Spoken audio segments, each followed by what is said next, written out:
Olá, vamos agora à aula 6 do tema 1, conceitos bem gerais de eletromagnetismo, né? Nessa aula vamos falar de distribuição discreta de cargas elétricas, né? O que é uma distribuição discreta de cargas elétricas, né? Nós já dissemos que no eletromagnetismo nós estudamos dois tipos de distribuições de cargas elétricas, né? Discretas e contínuas. Tratar distribuições contínuas é mais difícil nesse nível mais introdutório da física do ensino médio. Então, vamos começar com este conceito de distribuição discreta de cargas elétricas, né?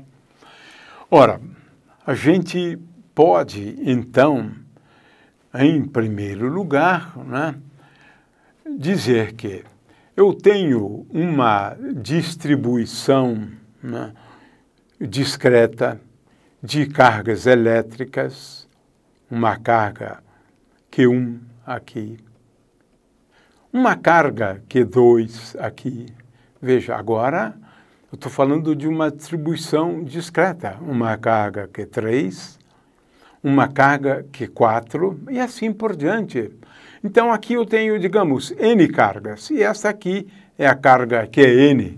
A carga Q4 pode, por exemplo, estar aqui, né? Tenho N cargas. Essa é uma distribuição discreta. Eu conto quantas cargas tem.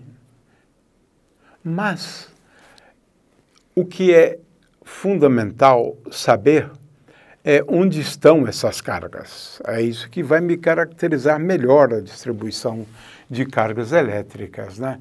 Então, agora a gente vai, né, à questão de saber onde estão essas cargas, porque isto é fundamental. Além de saber que eu tenho carga Q1, Q2, Q3, né? O que é interessante saber é que a carga total, né, a carga total da distribuição, né, é igual à soma dessas cargas, né? É a soma das cargas, QI, né? Então, essa é a carga total. Ora, para a gente saber, né, onde estão estas cargas elétricas, em primeiro lugar, é fundamental a gente voltar a introduzir o conceito de referencial cartesiano. 3 eixos, né? E agora eu tenho aqui a origem do referencial. Eu quero sempre destacar a origem do referencial. E agora, a partir da origem, como é que você determina a posição de cada carga elétrica? Ora, tenho aqui o vetor posição da carga Q1, aqui eu tenho o vetor posição da carga Q2, aqui eu tenho o vetor posição da carga Q3, aqui eu tenho o vetor posição da carga Qn e, finalmente, o vetor posição da carga Q4. É exatamente assim que a gente faz. A gente especifica, vou agora aumentar o tamanho dessa seta, né?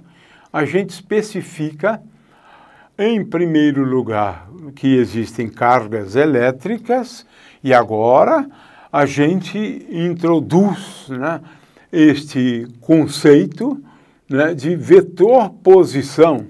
Então, a partícula de carga Q1 tem um vetor posição R1. A partícula Q2 de carga Q2 tem um vetor posição R2. Este aqui, o vetor posição Rn, R3, né? E, finalmente, R4. O fato é que você, então, tem partículas, né, com cargas QI e agora é importante também saber o vetor posição associado à localização de cada uma das cargas elétricas, né?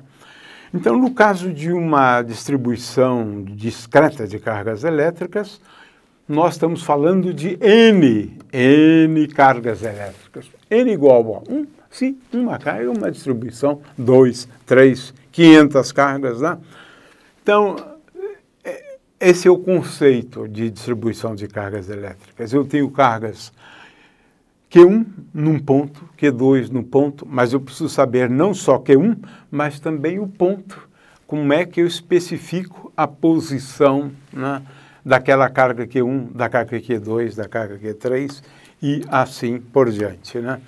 O fato é que eu posso ter, né, distribuições contínuas. Por exemplo, se eu tenho uma esfera condutora, na verdade você tem tantas cargas elétricas, né, sobre essa esfera que a gente acaba não associando uma distribuição discreta para esse caso. Não, eu tenho muitas cargas, um número muito grande, né? Então, nesse caso, eu estou falando de uma distribuição contínua de cargas, né? Agora, se eu tenho duas, como é o caso, por exemplo, da lei de Coulomb, né? Então eu tenho duas cargas elétricas, uma carga Q1 aqui e uma carga Q2 aqui. E veja que agora é importante eu saber, né, a carga, isso a gente vai usar na lei de Coulomb, mas agora veja só, essa carga Q1, eu preciso saber o vetor posição, onde ela está. Então, uma distribuição de cargas não basta dizer, tem aqui Q1, aqui Q2, não.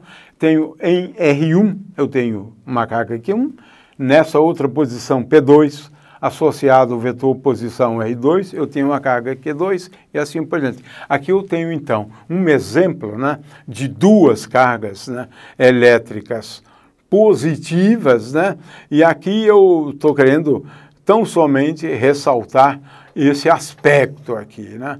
Essa carga Q1 eu preciso saber o vetor posição R1 associado a ela, então R1, né? R1, e o vetor posição associado à carga Q2. Nesse caso, eu tenho uma distribuição de cargas bem simples. E quero lembrar que agora a origem está aqui, nessa minha notação. É um exemplo, então, de distribuição de cargas. Apenas duas cargas elétricas, né? Então, resumindo, né, uma distribuição discreta de cargas, eu tenho uma carga Q1, uma carga Q2, uma carga Q3, uma carga Q4, Q5, N cargas. Agora, para cada uma delas, veja que é uma distribuição cuja carga total é a soma das cargas individuais de cada uma das cargas elétricas da distribuição de cargas. Agora, o que é fundamental, estou sempre chamando a atenção para isso, né? É que você também saiba especificar, aí é que está realmente o aspecto fundamental.